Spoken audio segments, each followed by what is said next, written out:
I mean, look at all our stuff. It's everything we own. Everything we own. Americans are struggling to get by. Gas is at $4.55 nationally, $5.65 in Hawaii. Food prices are rising at the fastest rate in years. Electricity is through the roof. Millions of people are losing health care. Hospitals are closing. Housing is unaffordable for many people. Something is breaking in America, folks, and it's not subtle anymore. Groceries are up 25% since 2020. Housing up 45%. Rent declared unaffordable in 98% of U.S. counties. People aren't downsizing, they're being priced out of existence. Right now, over 1.9 million Americans live in vehicles. That number has tripled since 2018, and it's climbing fast. Not because people want adventure, but because the system stopped working for them. The system is rigged. And the way the system gets rigged is that rich people rig the system for themselves. And that is exactly what's happening today with this bill and the 3 sets of crypto bills that are before Congress. The rich get richer, the poor get poorer. And the way they do that is by lobbying members of Congress, giving them campaign donations, mobilizing people in their districts to vote for scams like this bill. Because I've reached the part in this whole like class consciousness part where I'm just filled with the most impotent rage. And like, I'm talking that white hot, I need to sink my teeth and into something and scream kind of rage. Because what do you mean that it never had to be this hard for us? Like, what do you mean in other countries they don't have to spend 20% of their paycheck on groceries?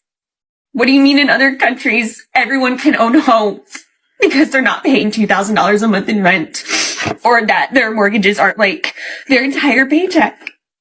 What do you mean that people in China work one job and they don't even work 40 hours and they can easily afford their life? And then I'm over here working 60 hours a week, just me as a single parent, to like barely make ends meet, and I'm penny pinching every single second, and like there's so much of life that my kid misses out on and that I miss out on because of money and like work and no social support net. And you mean to tell me that it didn't have to be like this? They keep us in these chains on purpose, and it never had to be like this. Like, I did everything right. I went to college. I had to drop out of college to take care of my mom when she was sick because, again, no social services, like, no safety nets. My dad worked his whole life and died and left everything to my mom.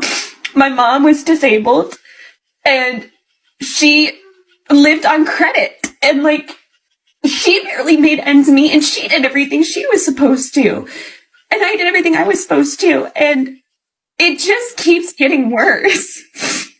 It was never supposed to be like this. And I'm so angry that it is. Because what do you mean? I've spent so much of my life working so hard to scrape by.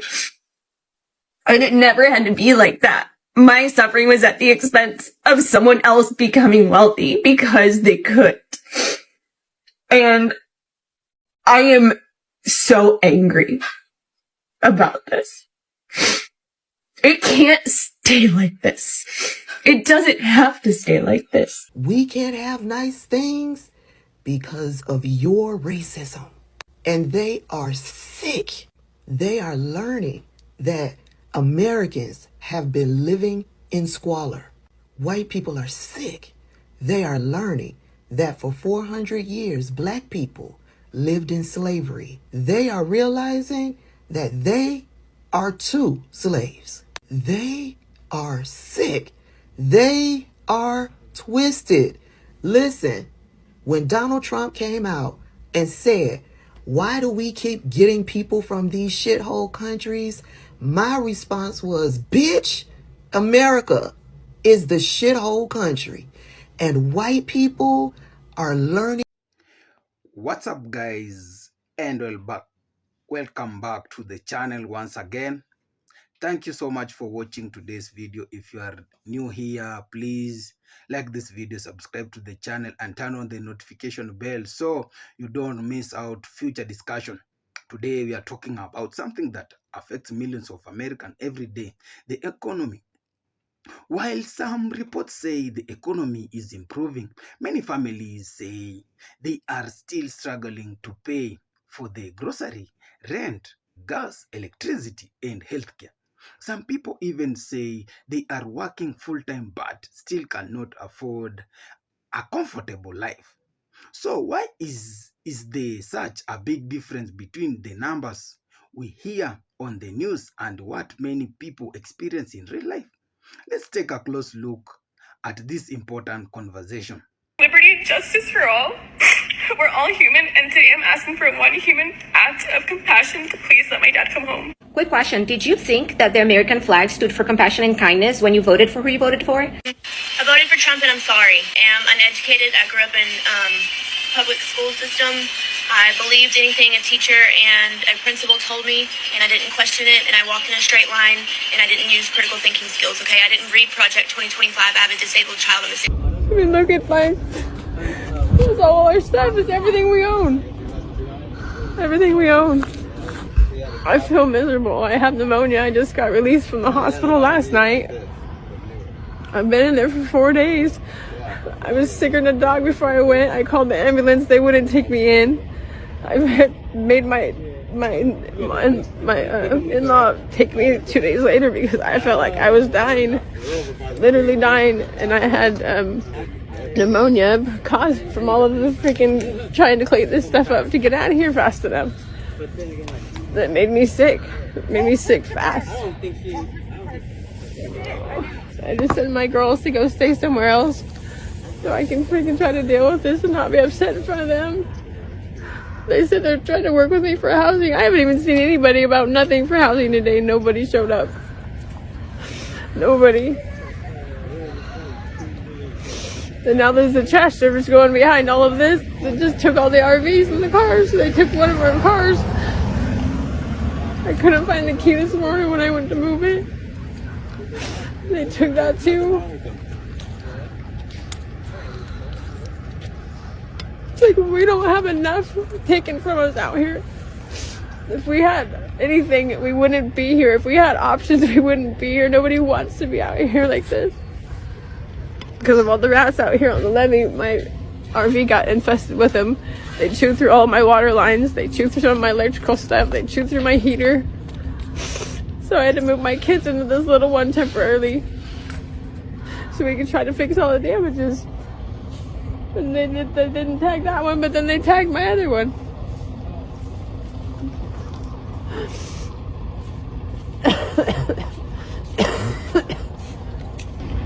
I need to go lay down. I'm so sick. So sick. I've been out here all night trying to gather what I can so they won't take everything. Now I explain to my girls that everything's gone again.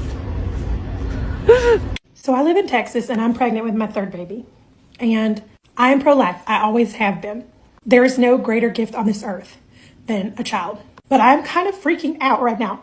And I'm starting to regret the way I voted, the way I've been thinking. And honestly, I'm scared for my life. I'm older, so this is a high-risk pregnancy. I had my first two babies, I did home delivery. I delivered them at home.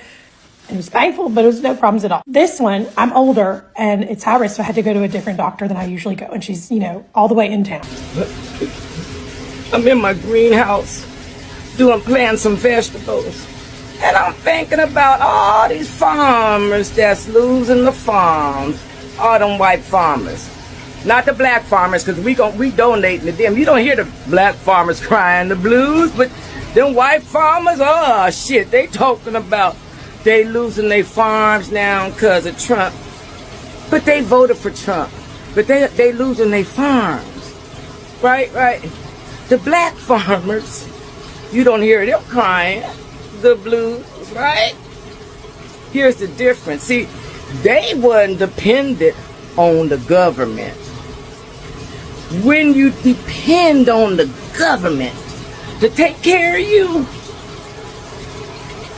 my daddy told me never depend on the government. Now see, if they cut my little social security check, I ain't gonna say little, but because I can use that piece of coin that I worked for. You understand? I worked 32 years for my monies, for my coins.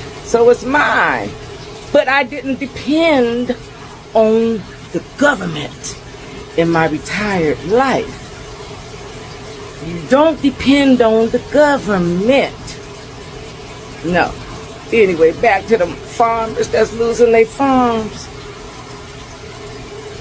I can't even say I feel sorry for you. But this is what I'm going to do. Look here, people. Let me tell you something. Oh, look at here. This is going to be some good eating right here. You understand what I'm saying? Look here.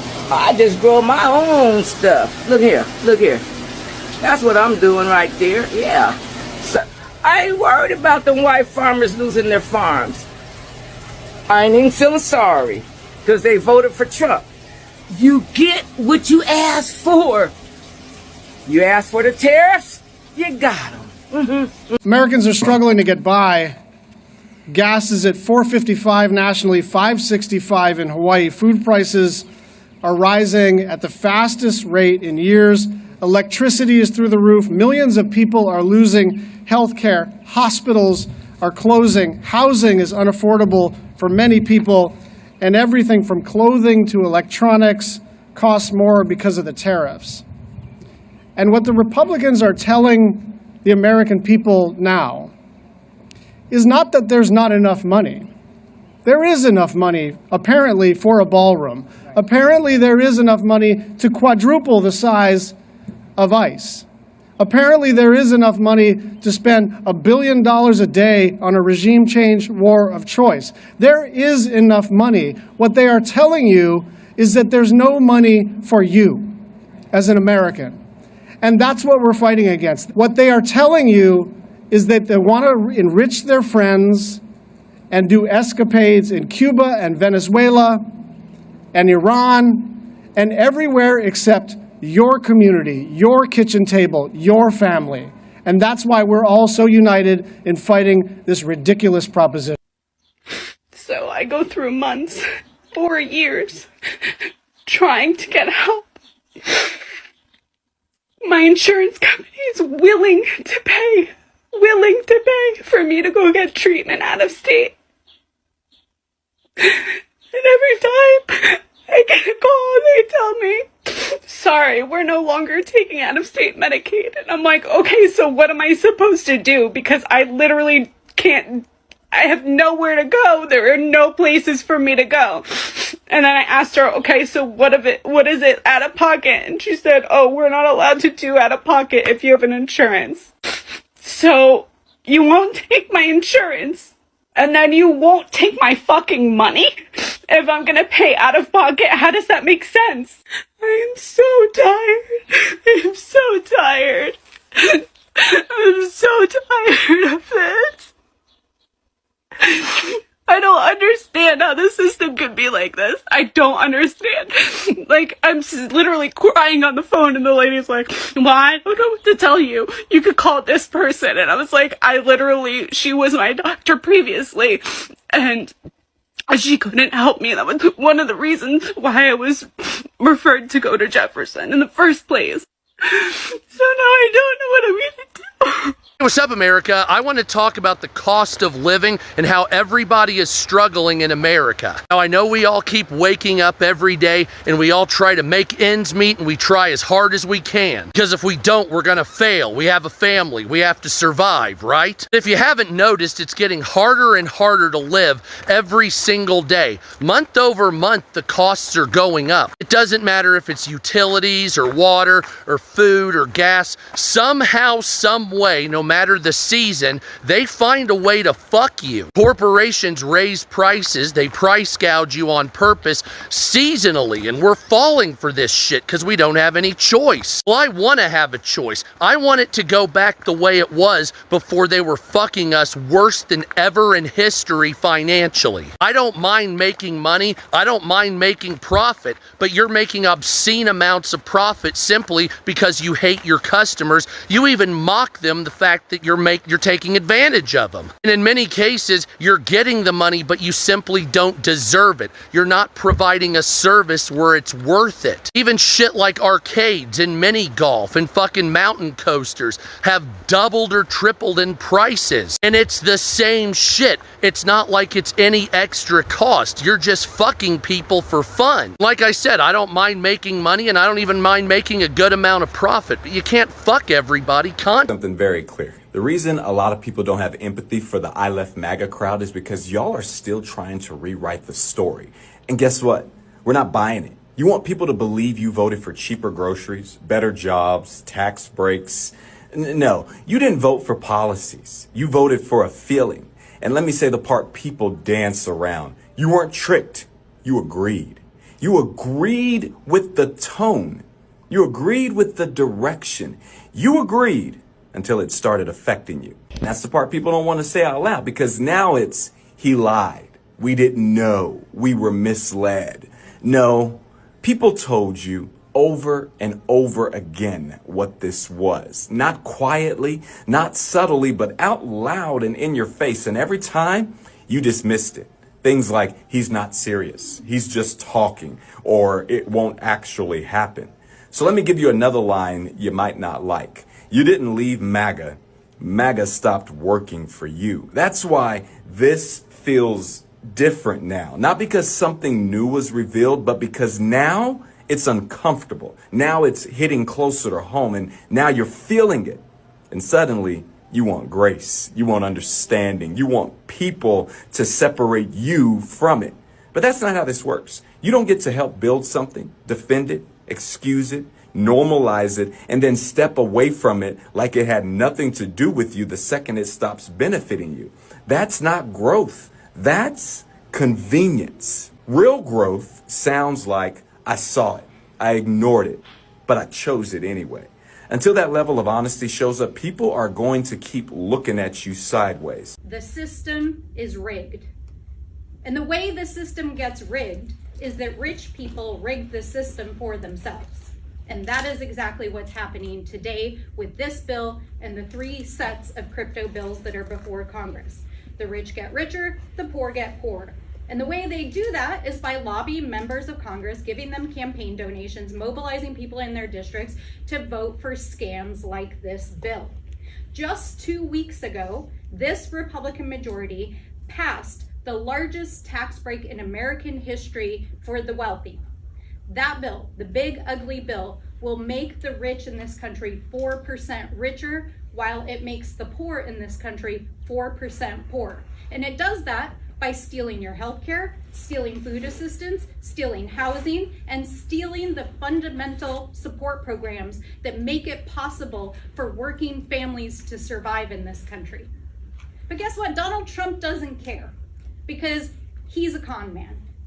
He's happy to tell you that he's going to save you money on groceries while the cost of groceries is going up at historic rates. Just yesterday, the Consumer Finance Index showed that the cost of everything is up. The cost of housing, the cost of groceries, the cost of basic consumer goods. And why is it going up? Because of Donald Trump's tariffs and the policies that he's pushing through this Congress. And now, as part of his larger crypto crime scheme, he is pushing to pass these 3 bills that, guess what, are going to make him richer and make the American people poor. That's what this is all about. Now, how are they going to rig this system? They're trying to pretend like this is a regulation bill.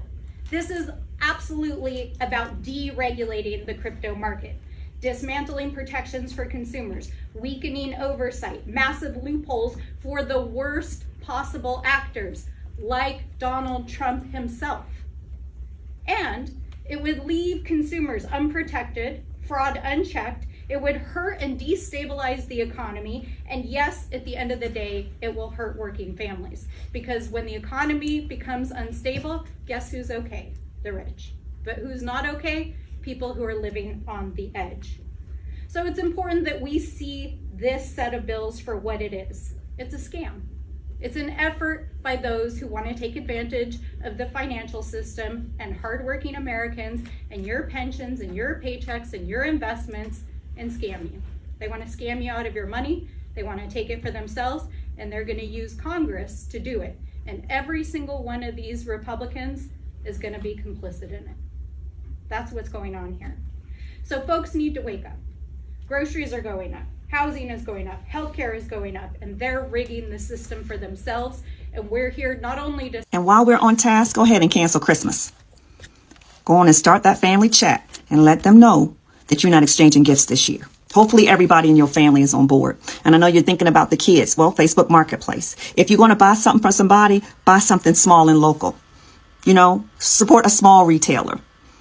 But it's going to be Red Friday for these folks this year. Someone called it that in my chat. It says it's not going to be Black Friday this year. It need to be Red Friday. And I agree 100%. Hashtag Red Friday.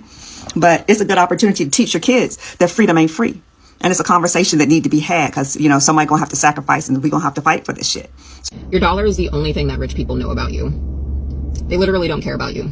They just want you to spend your money. So if you haven't heard, we are blacking out the system November 25th to December 2nd. I love this idea and I wish and I hope that everybody gets on it.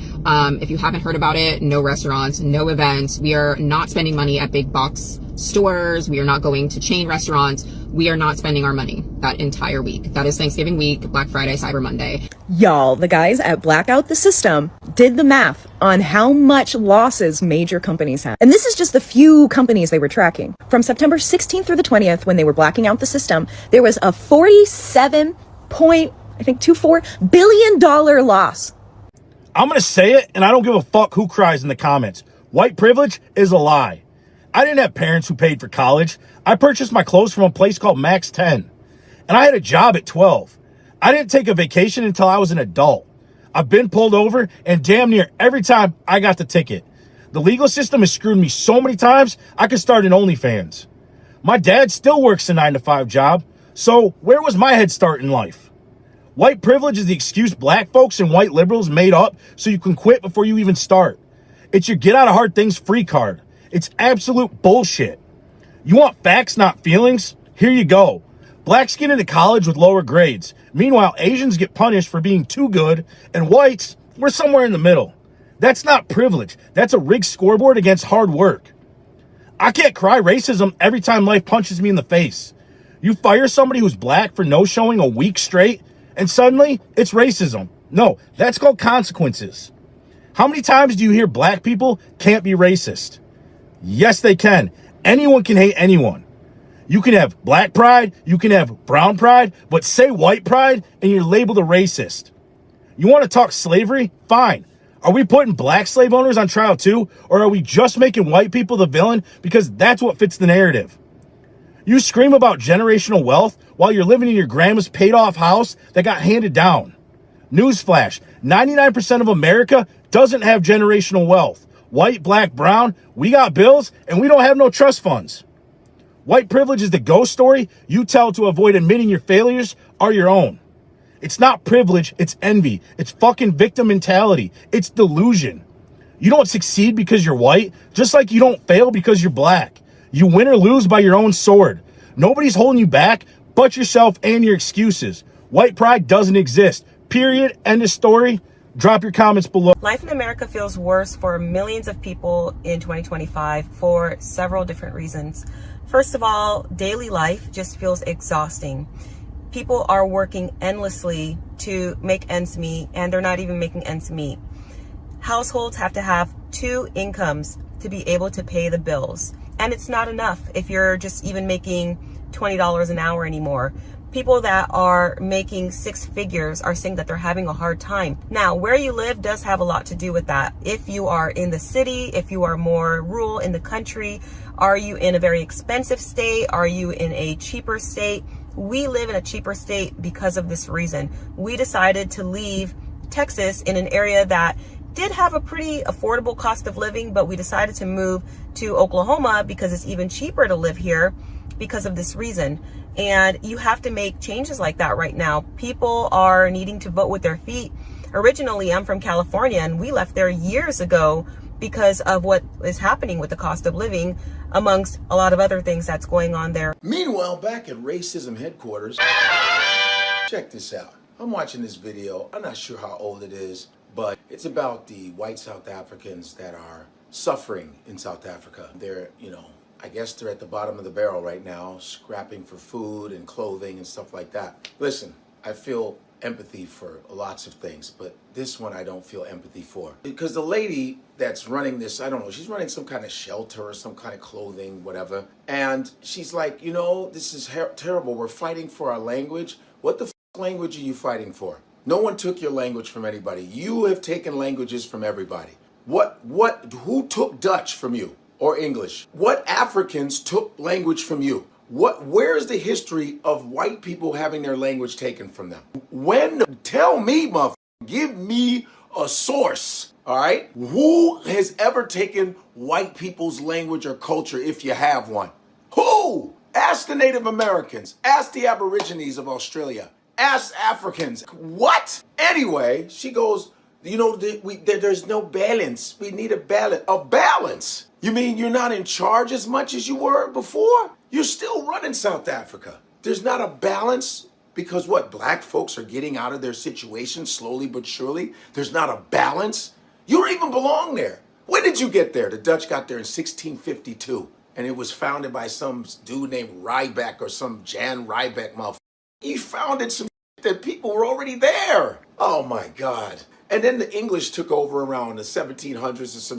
Basically, white folks have been there since the 1600s, man. And you're at the bottom of the barrel, man. And what you've done, apartheid, the treatment of Africans have been so atrocious. It's so twisted. You guys have a psychosis or a mental disease. Something is wrong, man. There's no balance. And they're crying racism, which they brought to Africa. Hey guys, let me know when I should feel sorry for these motherfuckers. Landlords, next time you're eating a big juicy steak, think of your poor tenants eating carbohydrates so they can pay their rent.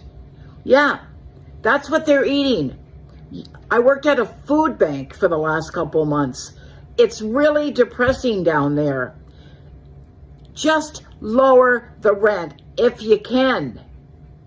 Just a couple $100, $100, $200 will put a lot of food in American families' homes and keep them from getting diabetes, which raises the welfare system. So come on, use your heads. Nick Shirley is in Richmond, Virginia. And what's a good income here?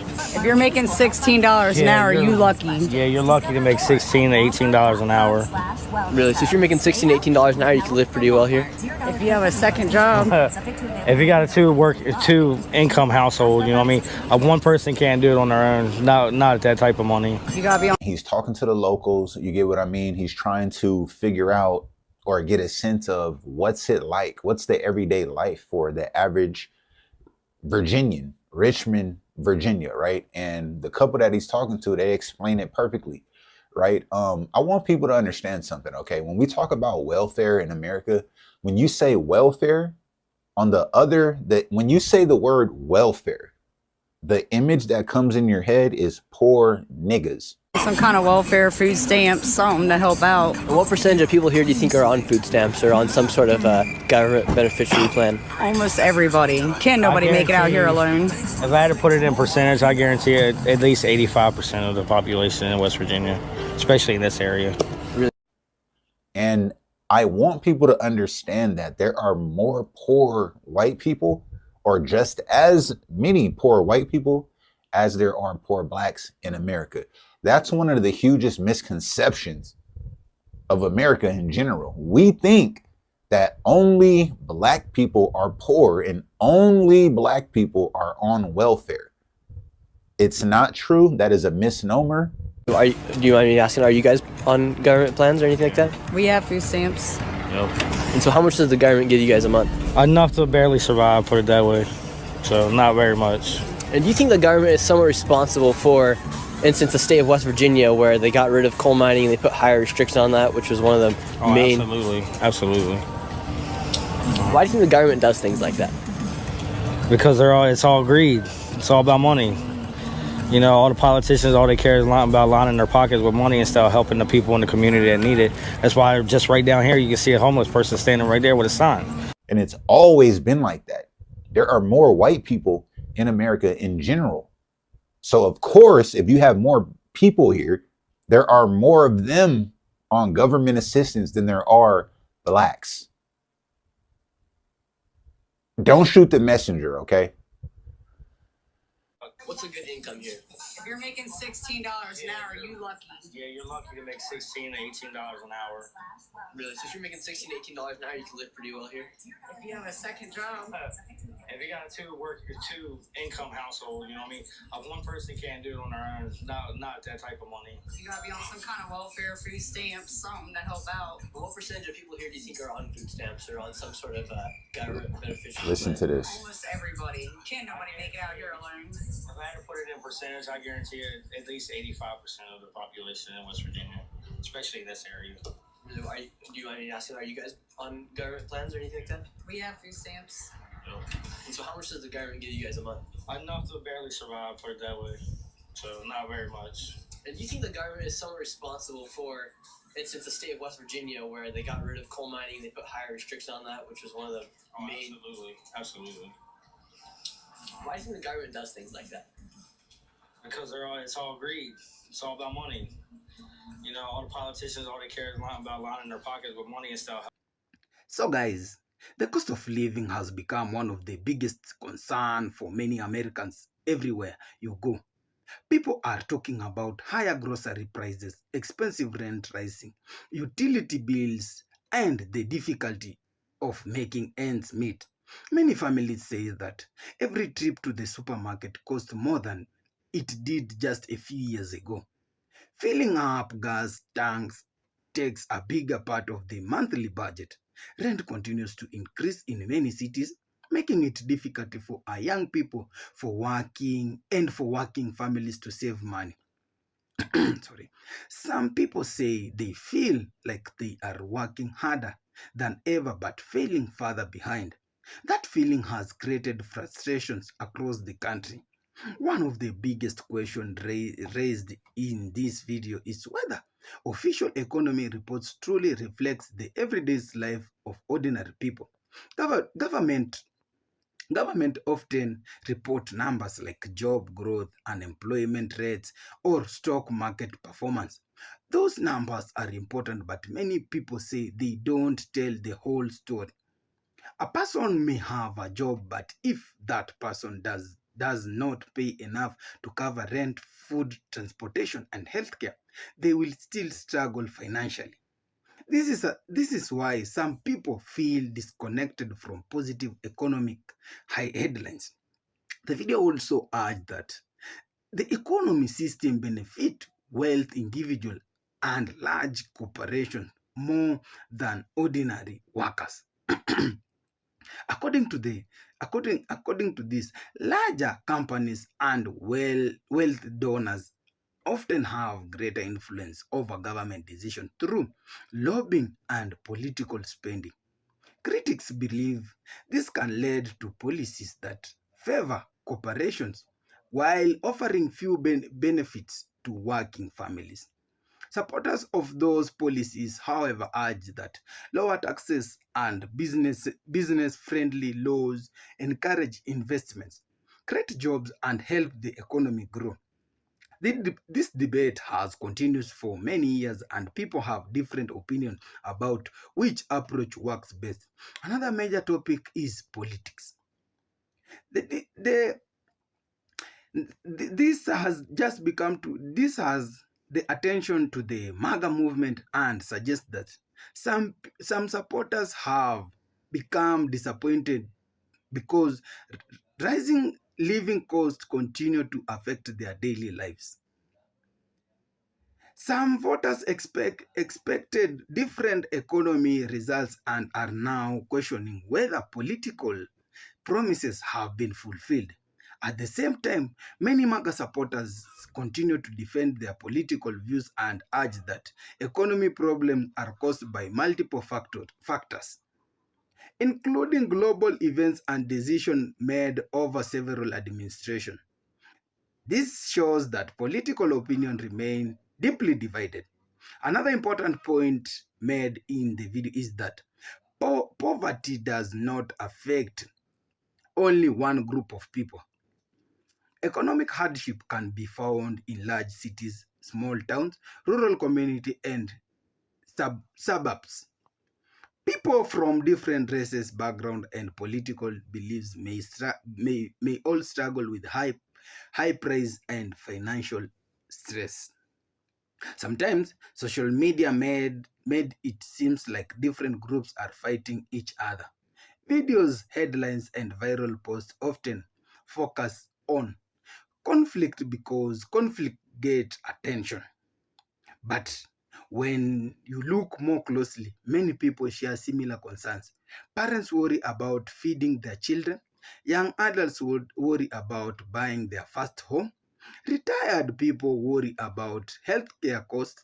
Workers worry about keeping their jobs. These concerns are commonly accessed across many communities. The video also mentions a proposal boycott called Blackout the System.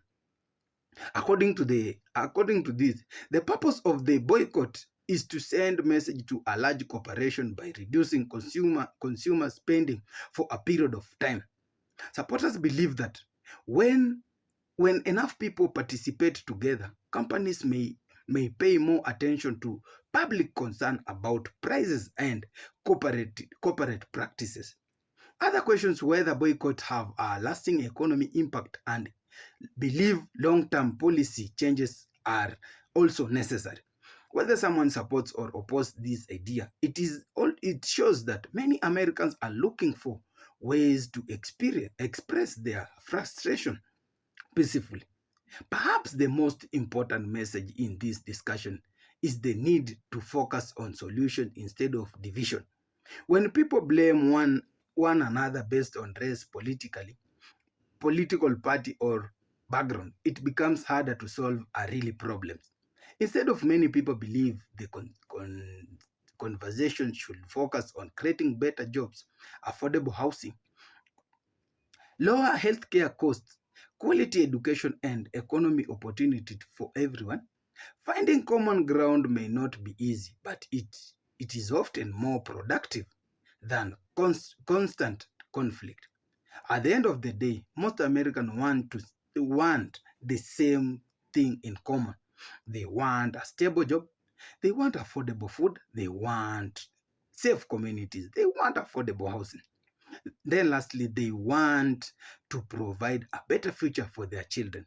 Those goals brings people together regardless of political belief or background.